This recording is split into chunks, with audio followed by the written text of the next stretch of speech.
राधे राधे।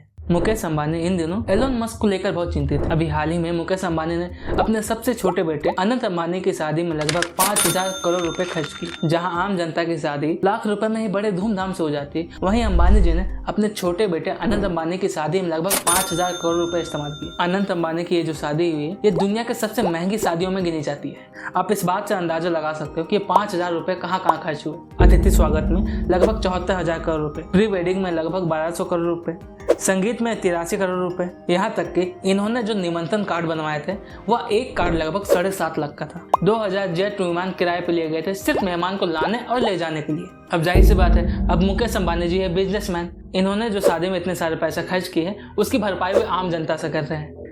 मुकेश अंबानी जी को एक बात और खटक रही है कि मोदी जी लगातार बीएसएनएल कंपनी को जिंदा रखने के लिए इन्वेस्ट किए जा रहे हैं। मोदी जी ने हाल ही में 89,000 करोड़ रुपए का फंड बीएसएनएल को दिया है। मोदी जी ने आखिर क्या सोचकर बीएसएनएल पे इतनी मोटी रकम लगाई है, और एलोन मस्क क्यों भारत सरकार से हाथ मिलाने की कोशिश कर रहा है? क्या इसका संबंध बीएसएनएल के साथ? बीएसएनएल के वे कौन से कदम थे जिससे उठाने के बाद वह सीधा नीचे गिर गया? और सबसे महत्वपूर्ण सवाल, अब बीएसएनएल ऐसा क्या करने वाला है जिससे जियो डरा हुआ है? आइए इन सभी सवालों का जवाब इस वीडियो में देते हैं। शादी अंबानी जी कर रहे हैं, पैसे हम भर रहे हैं।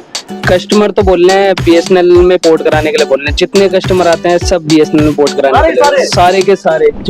बीएसएनएल, जिसका संपूर्ण नाम है भाई साहब नहीं लगे, भारत संचार निगम लिमिटेड। बीएसएनएल का भविष्य और वर्तमान जानने से पहले समझते हैं कि बीएसएनएल का अतीत कैसा रहा है। बीएसएनएल की नींव अंग्रेजों द्वारा 19वीं सदी में रखी गई थी। उन दिनों अंग्रेजों को संदेश भेजने में काफी समय लगता था। अंग्रेजों को इस बात के एहसास होने पर 1850 ईस्वी में डायमंड हार्बर और कोलकाता, जिसे अभी हम कलकत्ता के नाम से जानते हैं, के बीच उन्होंने पहली टेलीग्राफ लाइन स्थापित की। टेलीग्राफ टेलीफोन और सेलफोन से बिल्कुल अलग है।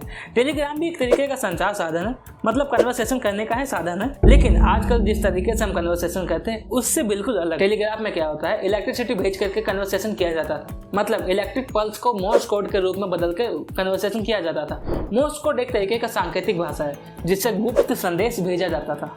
1850 से पहले टेलीग्राफ लाइन स्थापित करने के बाद लगभग 4 सालों के अंदर अंग्रेजों ने पूरे भारत में टेलीग्राफ लाइन बिछा दी और 1854 तक इसे आम जनता के लिए खोल दिया ताकि आम जनता भी इस सुविधा का लाभ उठा सके। 1947 में भारत की आजादी के बाद 1880 के दशक में डाक और तार विभाग को विभाजित कर दिया गया। डाक और तार एक तरीके का कन्वर्सेशन डिपार्टमेंट था, जिसके विभाजन के बाद ही दूरसंचार विभाग का गठन हुआ। उसके बाद ही बीएसएनएल का उदय हुआ।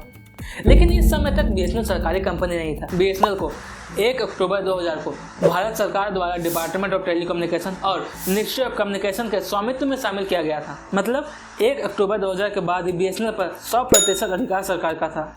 लेकिन बीएसएनएल का पर्पस क्या था? इनका पर्पस बहुत ही सिंपल था कि देश के कोने कोने तक कनेक्टिविटी पहुंचाना, ताकि देश के एक कोने से लेकर दूसरे कोने तक लोग बात कर सके, अपना सुख दुख साझा कर सके, और ये सुविधा इतनी सस्ती हो कि गरीब से गरीब लोग भी इसका लाभ उठा सके। इस उद्देश्य के साथ बीएसएनएल ने मार्केट में कदम रखा, क्योंकि उन दिनों प्राइवेट कंपनियां पहले से ही कम थी और जो थी उनका पर्पस सिर्फ और सिर्फ प्रॉफिट से था। क्योंकि प्रॉफिट उन्हें केवल शहरों में मिल रहा था, इसलिए उन्होंने गाँव की तरफ कभी नजर उठा के भी नहीं देखा। अब लोग तो गाँव में भी रहते थे, उनका क्या? क्योंकि बीएसएनएल एक सरकारी कंपनी थी तो सरकार को इन लोगों को भी लेकर चलना था। तो बीएसएनएल ने अपना कदम दूर दूर तक रखा। प्राइवेट कंपनियां जहां तक जाने की सोच भी नहीं सकती थी, बीएसएनएल ने वहां तक अपनी पकड़ बनाई। वैसे बीएसएनएल का प्रॉफिट से तो कोई लेना देना नहीं था, लेकिन फिर भी बीएसएनएल ने काफी जबरदस्त तरीके से प्रॉफिट किया। 2001 से लेकर 2008 के अंतराल में बीएसएनएल ने औसतन 46,000 करोड़ से ज्यादा का मुनाफा दर्ज कराया। अब जो बीएसएनएल कंपनी हर साल प्रॉफिट दे रही थी, 2008 के बाद अचानक ऐसा क्या हो गया कि उसका बुरा समय शुरू हो गया? तो बात 2001 से 2008 के बीच की है, जब मार्केट में बीएसएनएल के बराबर कोई नहीं था। और जब कोई चीज सरकार का झोली भरने लगता है तो सरकार उसे काफी अपने निजी कामों के लिए इस्तेमाल करने लगता है। मैं ऐसा क्यों बोल रहा हूँ ये अभी आपको थोड़ा देर में समझ में आ जाएगा। अब बात करते हैं बीएसएनएल के डाउनफॉल की। आखिर ऐसा क्या हुआ था जो बीएसएनएल को मार्केट का राजा से मार्केट का रंक बना दिया? बीएसएनएल का मार्केट गिरने के पीछे का मुख्यतः 3 कारण है। पहला लालच, दूसरा अवसर, तीसरा राजशाही। इन तीनों शब्दों से मेरा क्या तात्पर्य है, मैं इसे अभी एक्सप्लेन करता हूँ। पहला लालच। कोई लालच कैसे किसी का डाउनफॉल का कारण बन सकता है? मैं बात यहाँ कर रहा हूँ बीएसएनएल का। तो बात 2007 की, जब उस समय के ministry of communication Dayanidhi Maran सुर्खियों में थे। लोग देख रहे थे कि दयानिधि मारन के पास सीबीआई कुछ ज्यादा ही आना जाना कर दी। लोग आपस में चर्चा कर रहे थे कि आखिर ऐसी कौन सी बात होगी कि जिसको लेकर के दयानिधि के पास सीबीआई कुछ ज्यादा ही आना जाना कर रही है। कुछ दिनों बाद न्यूज में आता है कि सीबीआई ने दयानिधि के खिलाफ चार्जशीट बनाई है। सीबीआई ने चार्जशीट में बताया कि दयानिधि मारन ने अपने आवास में लगभग 764 हाई स्पीड डाटा का लाइन बिछा रखी है, जिसका इस्तेमाल वे अपने निजी चैनल के लिए कर रहे हैं। मतलब पैसा सरकार का सामान भी सरकार का और इस्तेमाल खुद के लिए। इसके कारण सरकार को लगभग 2 करोड़ का नुकसान उठाना पड़ा था। अभी ये स्कैम यहीं रुका नहीं था, अभी स्कैम होना तो बाकी था। सीबीआई की चार्जशीट फाइल करने के बाद दयानिधि ने अपने पद से इस्तीफा दे दिया, क्योंकि उस समय गठबंधन की सरकार थी। तो दयानिधि जिस पार्टी के थे, उनके जाने के बाद उसी पार्टी से कम्युनिकेशन मिनिस्ट्री ए राजा को बनाया गया। ए राजा के मंत्री बनने से पहले बीएसएनएल अपना 2G स्पेक्ट्रम को फैलाना चाह रहा था, ताकि जिससे सभी को इंटरनेट की सुविधा का लाभ उठा सके। लेकिन ऐसा होना तो दूर, अभी काम शुरू भी नहीं हुआ था, उससे पहले ही 1.76 लाख करोड़ का घोटाला हो गया। इस घोटाला को होने के बाद ही बीएसएनएल का बुरा दिन शुरू हो गया। बीएसएनएल जब अपने आप को अपग्रेड करने के लिए सरकार के पास टेंडर लेके जाता, तब सरकार को लगता फिर से कोई घोटाला ना हो जाए, इसलिए उस टेंडर को कभी पास ही नहीं करते। अगर कोई काम बीएसएनएल करना भी चाहता, उससे पहले सीआईडी की जांच, पुलिस की जांच, छोटे मोटे जांच में उसे उलझा कर रख दिया जाता था। मतलब बीएसएनएल का हाथ पैर बांध करके उसे साइड में बैठा दिया गया था, जिसका फायदा प्राइवेट कंपनियों ने बाखूबी उठाया है। 5 सितंबर 2016 को एक ऐड आता है, जिसका लाइन था, जहां बीएसएनएल को 2G में बांध के रख दिया गया था, वहीं मुकेश अंबानी ने इसे अवसर बना करके लोगों को अपने जाल में फंसा लिया। मैं इसे जाल क्यों बोल रहा हूँ, ये तो आप समझ ही गए होंगे।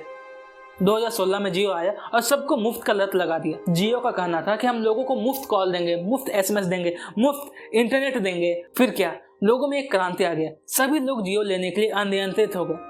जियो के इस सैलाब में बीएसएनएल कहीं खो गया था, और ऐसा खोया कि बीएसएनएल अभी तक इसको रिकवर कर रहा है। लेकिन जियो के आने से पहले से ही लोग बीएसएनएल से पीछा छोड़ना चाह रहे थे, और लोग ऐसा बीएसएनएल कंपनी में काम कर रहे एम्प्लॉय के रूड बिहेवियर के कारण कर रहे थे। मतलब बीएसएनएल कंपनी की कस्टमर सर्विस इतनी खराब थी कि लोग अगर छोटी सी इन्फॉर्मेशन लेने के लिए बीएसएनएल कंपनी के पास जाती, तो उन्हें रूडली बाहर निकाल दिया जाता था। उनमें इस बात का घमंड आ गया था कि वे तो सरकारी कर्मचारी, उनका कोई क्या ही बिगाड़ लेगा, और साथ ही में काम करे या ना करे, उन्हें बैठे बैठाए सरकार तो पैसा दे ही रही है।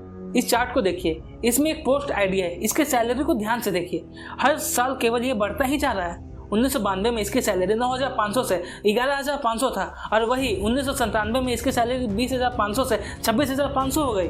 फिर 2007 में 51,300 से 73,000 हो गया, और 2017 में तो 1,20,000 से 2,80,000 तक हो गई। मतलब बीएसएनएल कंपनी भले ही नुकसान में चल रहा हो, लेकिन बीएसएनएल कंपनी के कर्मचारी पूरे मुनाफे में चल रहे हैं।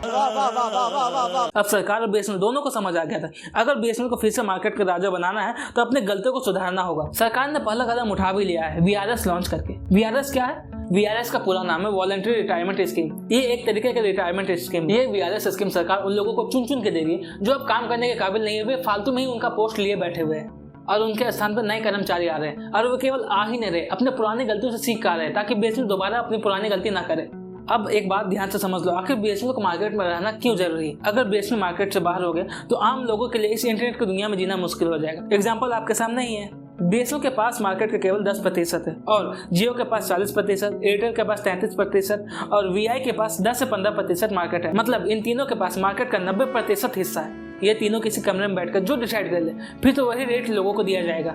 और ये साफ साफ दिख रहा है कि ये तीनों मिलकर लोगों को लूट रहे हैं। इन तीनों के मन में डर खत्म हो गया, क्योंकि इन्हें पता है कि लोगों के पास अभी ऑप्शन नहीं है। ये जाएंगे भी तो जाएंगे कहाँ? बस यही कारण है कि इनको कंट्रोल में करने के लिए बीएसएनएल का होना बहुत जरूरी है। अगर बीएसएनएल बोले कि हम भी आपको 4G देंगे, 5G देंगे, तो जैसे ही ये तीनों कुछ उल्टा सीधा करेंगे तो लोग तुरंत बीएसएनएल में स्विच कर जाएंगे। तो इनको कंट्रोल में रखने के लिए बीएसएनएल का होना बहुत जरूरी है। अभी केवल इन तीनों ने अपना रेट 25% बढ़ाया, तो लगभग 2.5 लाख लोग बीएसएनएल में स्विच हो गए, जबकि बीएसएनएल का 4G अभी तक सही से लगा भी नहीं हुआ है। तो सोचो, अगर बीएसएनएल 5G लेकर आ गया तो दोबारा 2016 वाली क्रांति आ जाएगी जो जियो के आने के बाद हुई थी। अगर हम ये बात कहें कि बीएसएनएल अभी भी बहुत कर्ज में, तो शायद हम यहाँ पे गलत हो सकते हैं, क्योंकि बीएसएनएल 2024 में अपने संपूर्ण कर्ज का लगभग 50% चुका दिया है, जो बीएसएनएल के लिए काफी अच्छा न्यूज है। इससे पता चलता है कि बीएसएनएल अपने ऊपर पूरा काम कर रहा है, अपने पुराने गलतियों को दोहरा नहीं रहा है। बीएसएनएल ने कहा है कि 2024 तक पूरे देश में 4G कनेक्शन लगा देंगे, और 2025 तक इसको 5G कर देंगे। और ऐसा नहीं है कि जो लोग 4G सिम लिए हैं वे 5G आने के बाद उन्हें सिम चेंज करना पड़ेगा, बस उन्हें मोबाइल में छोटा सा एक सॉफ्टवेयर अपडेट करना होगा, फिर वही 4G सिम 5G में बदल जाएगा। मैं इस बात पर बिल्कुल विश्वास नहीं करता अगर ये बात बीएसएनएल ने कही होती, लेकिन बीएसएनएल ने इस काम का कार्यभार टाटा कंपनी के टीसीएस सेक्टर को दिया है, और टाटा पर कोई कैसे ही संदेह कर सकता है। बीएसएनएल और टीसीएस के बीच लगभग 15,000 करोड़ रुपए का डील हुआ है। इस पार्टनरशिप का एम है कि वे करीबन 1000 गाँव में 4G सर्विस देंगे, और ये उन गाँवों की बात कर रहे हैं जहाँ जियो और एयरटेल जैसे कंपनी गई भी नहीं है। लेकिन इन सब बातों में एलन मस्क कहाँ फिट बैठता है? एलन मस्क ना तो बीएसएनएल का इतिहास का हिस्सा है और ना ही वर्तमान का। एलन मस्क बीएसएनएल का भविष्य है। कैसे? मैं समझाता हूँ। आपने न्यूज में देखा होगा कि कुछ महीनों पहले एलन मस्क की इंडिया में यात्रा रही है। एलन मस्क इंडिया में कुछ प्रोजेक्ट लेकर गए थे, उन्हीं में से एक प्रोजेक्ट है स्टारलिंक। बेसिकली स्टारलिंक एक ऐसा प्रोजेक्ट है जिसमें डायरेक्ट सैटेलाइट से इंटरनेट कनेक्शन दिया जाएगा और ऐसा इंटरनेट स्पीड देगा कि जियो का 5G भी उसके सामने कुछ नहीं लगेगा। एलन मस्क ये प्रोजेक्ट लेकर के इंडियन सरकार के पास आई है और हम सभी को पता है कि बीएसएनएल सरकारी कंपनी है। अगर ये डील कंप्लीट होता है तो सरकार इस प्रोजेक्ट का उपयोग बीएसएनएल के लिए करेगी। तो अब बीएसएनएल तो अपनी कमर कस ले काफी खतरनाक तरीके से वापसी करने के लिए। अगर विश्वास नहीं हो रहा तो आप इनका रिचार्ज प्लान देख लो। ऐसा प्लान लेकर के आए हैं कि आप इन्हें मना कर ही नहीं सकते। आपको क्या लगता है, क्या बीएसएनएल के पुराने दिन वापस आएंगे या फिर ये बस हवाबाजी है? मुझे कमेंट में जरूर बताएं। अगर वीडियो अच्छी लगी तो वीडियो को लाइक करें और वीडियो में जरा भी पोटेंशियल है तो आपकी जिम्मेदारी है कि इसे सभी लोगों तक शेयर करें और सब्सक्राइब करना तो बिल्कुल ना भूलें। और एक महत्वपूर्ण बात, मैं देख रहा हूँ कि काफी सारे स्टूडेंट डिप्रेशन से सफर कर रहे हैं, तो यहाँ ऊपर कहीं आ रहे वीडियो में मैंने डिप्रेशन के बारे में डिटेल वीडियो बनाया, इसे आप जरूर देखें। धन्यवाद।